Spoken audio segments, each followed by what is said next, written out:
check 1, 2, 3, 4, 5, 6. Check 1, 2. Podium, check 1, 2, 3, 4, 5, 6. Podium, check 1, 2, 3, 4, 5, 6, 7, 8.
One more. I'd appreciate it. When do you think that would happen? Like right now. Okay, let me call and make sure my guy's listening in.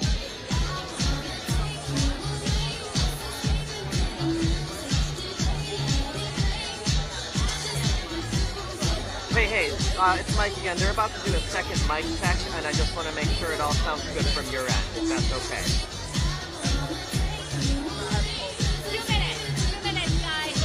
What'd you say? Okay, yeah, they're coming up to the podium in just a second. I'll call you back to check in and make sure it's all right. Thank you.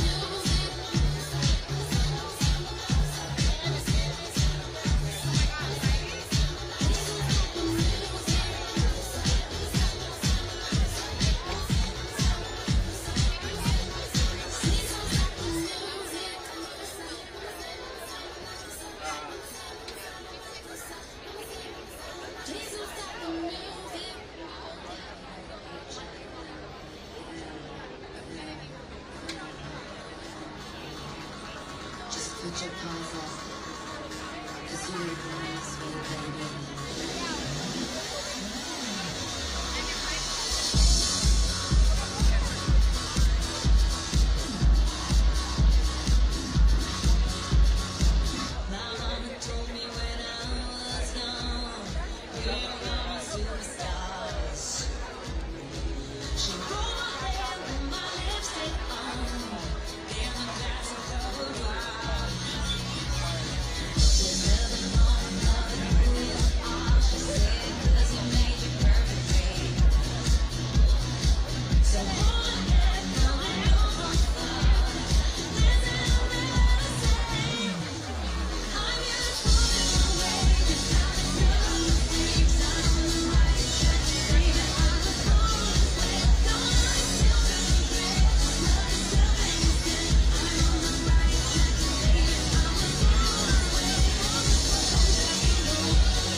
get out of there with that sign.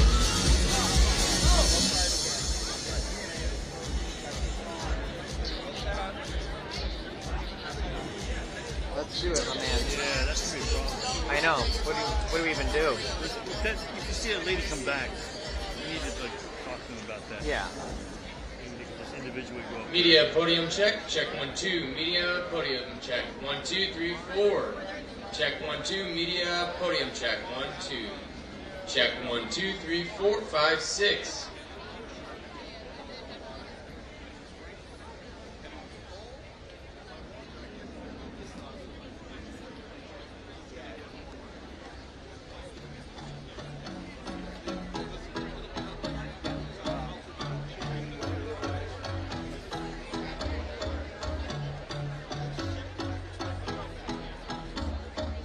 Awesome, great. I know it looks a little weird, but these people with their signs are right in front of the podium, so we're...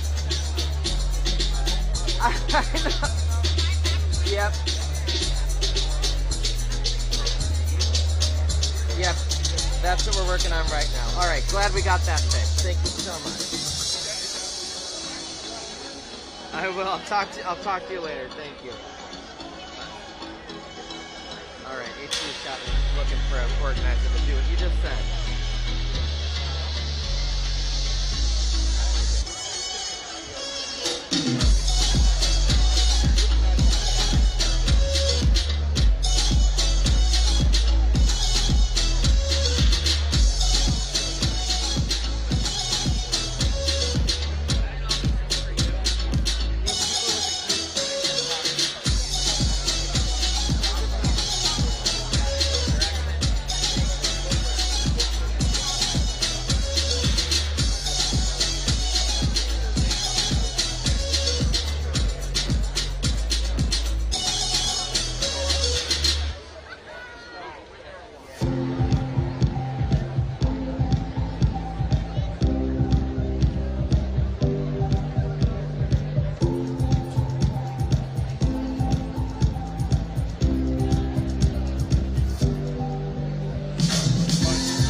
On our way to do it right now. Okay, cool. Yes.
lucky?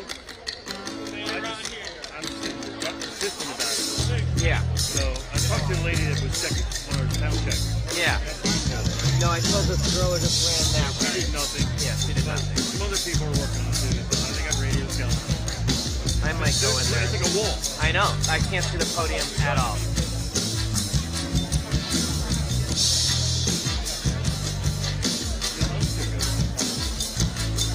Don't listen to you, not me.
Thank you.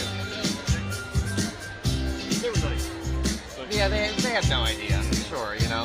once I did it like this, I said, I represent AK and Border.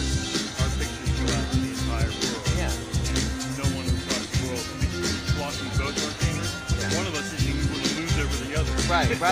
That was a really good way to put it. That way you're... Because they want the message to get heard, And I you know? told them, we already got shot. You got shot. I got this Yeah. arresting time. So I'm You're sure live feeding to the world. Yeah. We already got that done. But you watch, I'll be down there again. I have a feeling. Might be this one there.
that's not going to be it.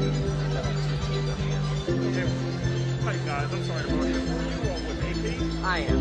I'm Brian Washington. I'm with the National Education Association. Our president, Becky is going to be speaking. We also have members who are educators who are also qualified shooting as well as certified shooting positions. If you want to talk to them, I can definitely arrange something and set it up for you. Thank you. All right. I will let you know. I've got a 2:30 with David Hogue, Okay. and then anything around that is possible. All right, sounds good. Thank Let me get you this.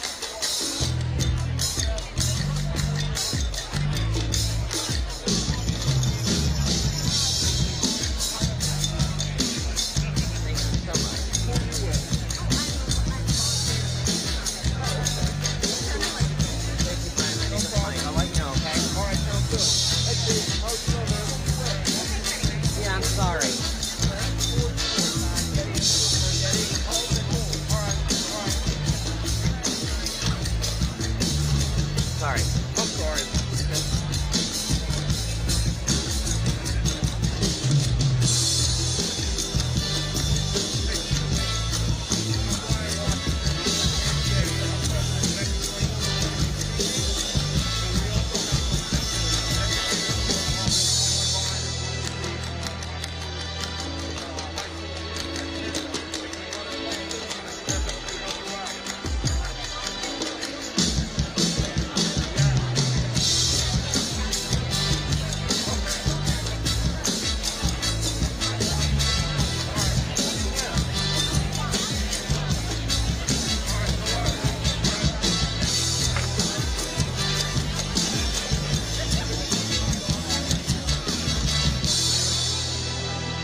Ladies and gentlemen, good afternoon. We're going to ask a favor of you who are out front. I know the signs are important, but the cameras can't see the podium, and we are streaming this out to the world. So once program starts, if you guys would just lower your signs, those of you who are right in front of us at front of house, the cameras are behind you. Thank you. We're going to start in just a minute.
shooting children and teens, earth-shattering act of violence.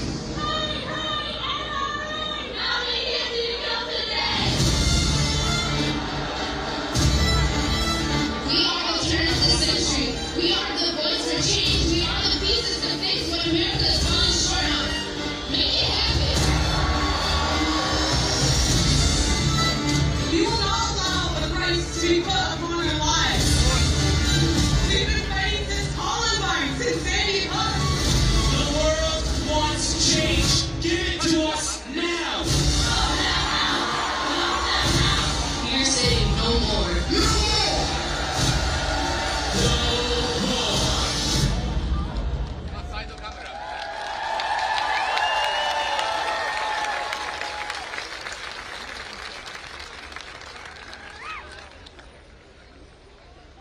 How are we feeling, DC? My name is Ariana, and I'm a national organizer with March for Our Lives. We are a youth-led movement focused on eradicating gun violence in all forms. In the shadow of horrific mass shootings and the hundreds of thousands of lives taken every day by everyday gun violence, we are here in front of the White House and the Capitol, marching for our lives again.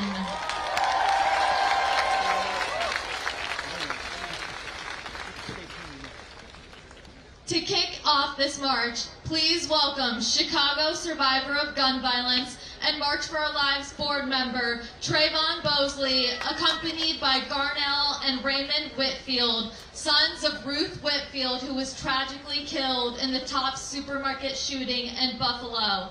They will also be joined by Reverend Denise Walden-Glenn, executive servant leader of Voice Buffalo.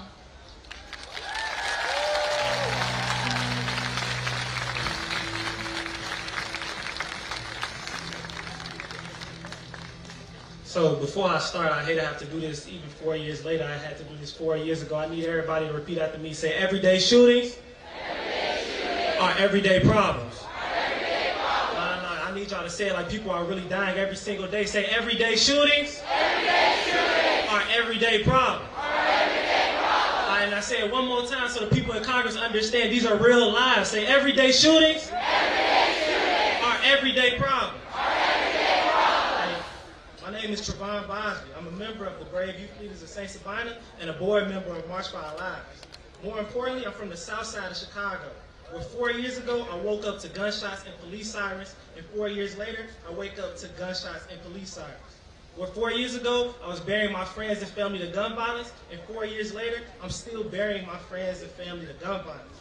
I'm talking about Chicago, a city like many others, where 4 years ago, our elected officials lied about listening to the demands of the community, and 4 years later, city officials like Lori Lightfoot still lie about listening to the demands of the community. I speak for many Chicagoans when I say we're tired of hearing Chicago this and Chicago that, from people and officials who've never stepped foot on the south or west sides. We're tired of hearing from those who only come to Chicago to see the skyline or visit Navy Pier. People who know nothing about Chicago love to say, oh, Chicago has strict gun laws. What do mass shootings have to do with Chicago? Or Chicago's violence is gang-related. Let me clarify a few things. 60% of guns recovered from Chicago crime scenes come from out of state, which means so-called strict gun laws we supposedly have mean nothing if the states around us have lax gun laws.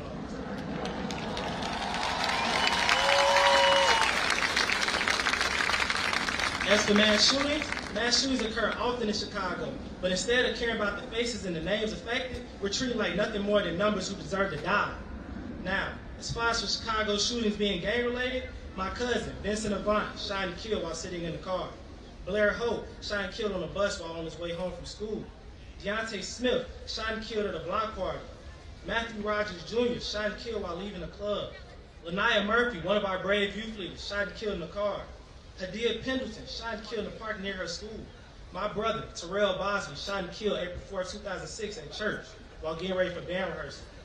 Contrary to what many media outlets and officials want you to believe, these deaths were not due to anyone doing anything wrong, but people living their lives every day just like you do. But I'm speaking for more than just Chicago. I'm speaking for the places who are often left out about the conversation of gun violence. Places where COVID-19 was not our first introduction to mass deaths and overcrowded hospitals. You know, the places where poverty rates are already high and living paycheck to paycheck is the norm. Communities where school systems are underfunded and state penitentiaries are overfilled. Where politicians are overpaid and anti-violence programs are under-resourced. Where police officers are overtly racist and our so-called justice system rarely holds them accountable. Places where, you know, where all lives supposedly matter, but black and brown lives are taken on a daily basis.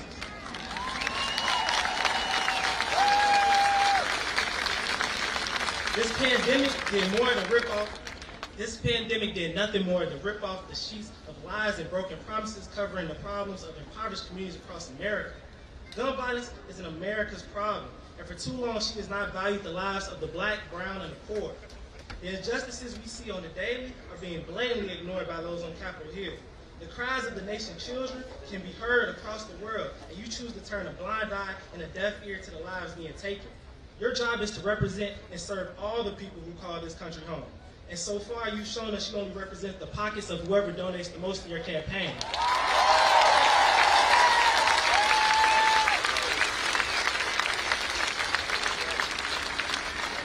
Now, as for us, the community, after you leave this march, do not go back in your communities and relax. People are dying every day. There's work to be done. It is our job as a community to hold these officials accountable and do the on-the-ground work in the communities to end the gun violence. But I'll end with this. Gun violence is one of the only things in America that doesn't discriminate. And every day you do nothing about it while people die, gun violence is getting closer and closer to the Capitol. Thank you.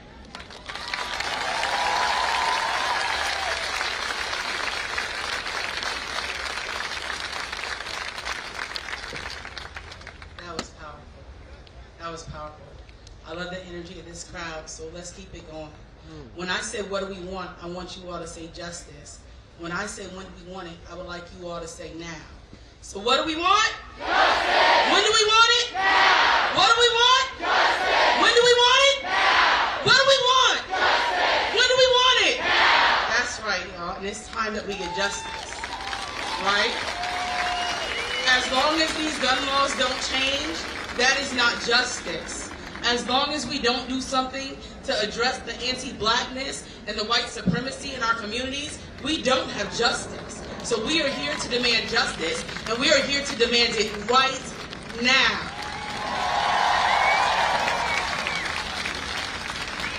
My name is Reverend Denise Walden-Glenn. I am honored to be the executive servant leader of Voice Buffalo, here representing Faith in Action National and Live Free USA. But more than anything, I am representing my family who tragically lost our brother, well, my brother, to gun violence a couple of years ago in Buffalo. And most recently, I'm sure you all have seen the news, and you know the hateful, white supremacist-led tragedy that struck our city, taking away pillars of our community that we love and hold very dear. And that's why today I'm here standing with you, demanding justice and demanding it now, but not just with you. We have family members that were impacted by this tragedy, and you're going to hear from a couple of them in a minute. But I just wanted to share a few things with you. Sorry, of course, my phone mic on my talking points. Our beloved community in Buffalo is still reeling in shock from losing 10 of our beloved community members, neighbors, and pillars of our community. 3 of them being injured and several others left as traumatized survivors by an anti-black white supremacist who came in our community and plagued us with tragic, hateful gun violence. We have been working tirelessly to figure out long-term sustainable solutions to address the gun violence, but not just the gun violence, but the other issues that plague black and brown communities across the nation, like not having the resources to meet our most basic needs because our communities are not armed with what they need to address the social determinants of health. And when I tell you that that is not right and that is an injustice, that is not right and that is an injustice. Every community should have the things that they need to survive and thrive. We need a national government that understands equity. We are tired of them not valuing us and putting no value on our life. I have said since the 14th, and I will continue to say, I don't understand how Buffalo was allowed to not go into a state of emergency. How was it 48 hours after we lost people we love, we were expected to return to life as normal and business as normal? And that's not right. That's not justice. So we are demanding to be seen. We are demanding to be heard. Our communities and others across this nation not just have gone into a state of emergency, but we've been living in a state of emergency for a very long time. Gun violence has plagued our communities, and the most recent tragedy in Buffalo, the gunman may have been apprehended, but gun violence still remains. And it is a problem all across our nation, make no mistake. It is our nation's responsibility to protect us, and they will not do that until they address the gun laws that allow these guns to be manufactured, distributed, and the ones that protect white supremacists when they use them for these hateful acts.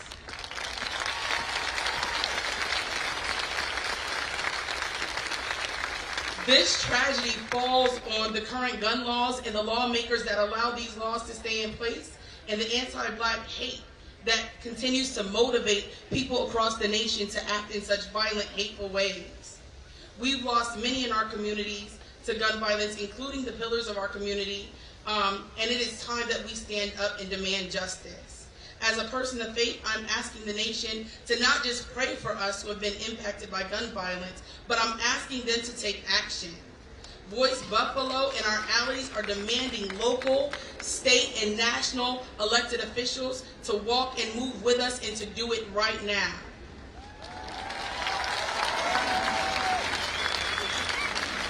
We are asking them to invest in initiatives that are dedicated to dismantling long-standing racial disparities, to provide cultural competent Black-led mental health healing services for Buffalo's East Side community that have been impacted by this tragedy, and to make sure that they have resourced those communities so that those services are sustainable for the long haul.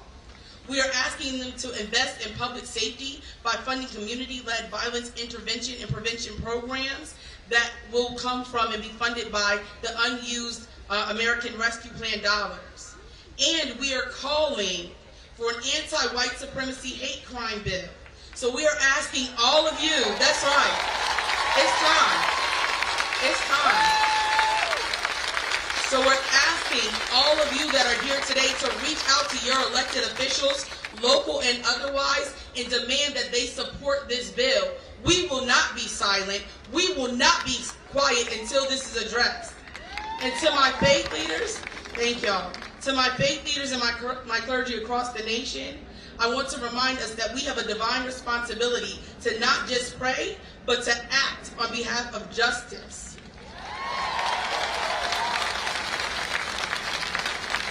We must be the examples of what love and mercy looks like toward those who are closest to the pain of this level of tragedy and injustice.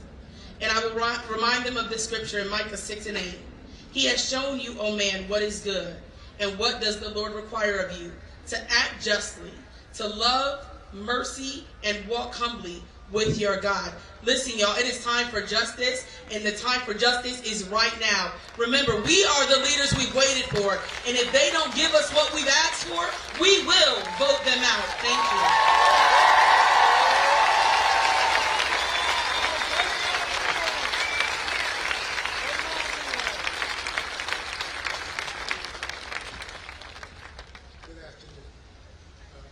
Garnell Whitfield. I'm here with my brother Raymond. I'm here with my family, my sisters, my grandchildren, my children, and other families who are victims of gun violence from Buffalo, New York at the May 14th massacre at the Tops Friendly Market. We are still in a state of shock because we never would have believed that our 86-year-old mother, Mrs. Ruth Whitfield, who was buying groceries after visiting my father at the nursing home, her husband of 86 years, or the other well-loved, well-known stalwarts of our community, would have been treated so inhumanely as to be shot down like animals by an ignorant, hate-filled white supremacist armed with a weapon of war, an AR-15. But in reality, we are being naive to think that it couldn't happen to us. You know, and until it happened to us, we were sitting on the sidelines. I mean, we saw all of the things that are happening in our country. We see the loss of lives in our community, and we're empathetic, but we didn't do anything about it, which makes us part of the problem. Okay? But the truth is, while we were naive and thought everything was okay, this nation was born out of violence, built by the sweat, blood, and tears of our ancestors, and propped up by a deep-rooted belief in white supremacy. Well, enough is enough. We will not go quietly into the night as victims. We will no longer accept the inherent inequities built into our society as our reality. We will not allow you to continue to steal the futures of our children and condemn our elders to a life of fear and uncertainty, where the comfort and peace that they have given their lives for is no longer available to them in the twilight of their years. We are here to demand justice. Justice for those who have been murdered in this struggle, and action for those who are yet among us. You know, we hear a lot about prayer, and prayer is wonderful, and we thank you for your prayers. But prayer is not a noun. It is a verb. It requires action. You pray, and then you get up, and then you walk. You walk that walk. And so that's what we're asking people to do. We are here to stand with those who are bold enough to demand sensible gun legislation that will help to reduce the gun violence in our communities, that will stop the slaughter of our most precious commodity, people, human beings, sisters, brothers, fathers, grandparents, friends, and in my case, my 86-year-old mother. Let me be clear. Guns by themselves are only one aspect of a much more insidious problem in America. Let us never forget. Let us never forget, while we focus on this gathering, and appropriately so, on gun violence, whose hands are those guns in?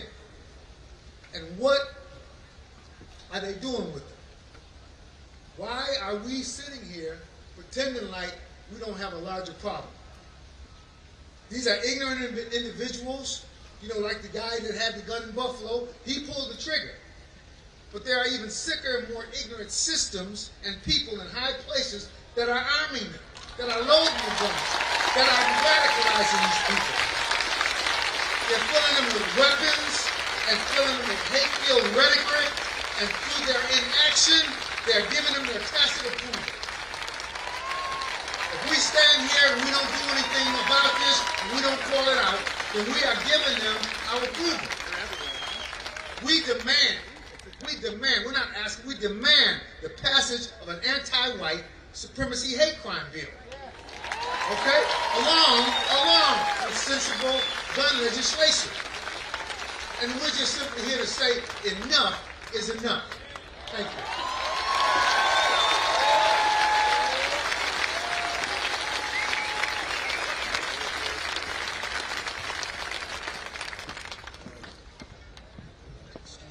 Excuse me a second.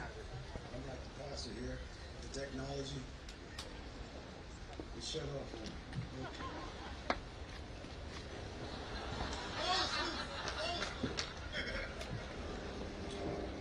If not now, when? Will enough be enough? When will we as Americans no longer stand tacitly by, bearing witness to hollow point bullets searing from the barrel of an AK-47 tearing through the flesh and bone of the American dream, mowing down its future in a Texas school massacre where there lies Uzziah Garcia, youngest of 19, while the eldest of 10 victims, age 86, Miss Ruth E. Whitfield, lies helplessly on the floor of a Buffalo grocery store. A devoted wife of 68 years, never growing weary of her appointment. Her last hours spent protecting the love of her life from what would be bed sores with a meticulous spread of A&D ointment. A Christian caretaker, grandmother, great-grandmother, best of friends that we call mom, lies bleeding in aisle 9. And yes, this time, this mom happens to be mine. But what of the next time? And rest assured there will be a next time. 10 days later, from Texas to Tulsa, or just another weekend on the Chicago west or south side, countless others that we've lost soft count of have died. When will enough be enough for decent, law-abiding Americans to muster the courage to stand up and demand that our public servants begin to reflect what the greater populace has long since embraced, common sense gun laws? And a simple background check.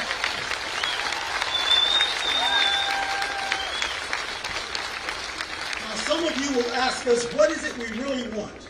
What we want is a chance to heal America's most wretched, festering scar with an anti-white supremacy hate crime bill.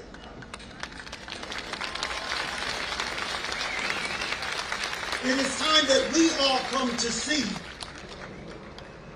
what the U.S. Department of Homeland Security has labeled the #1 threat from sea to shining sea. That is the scourge and the myth of white supremacy.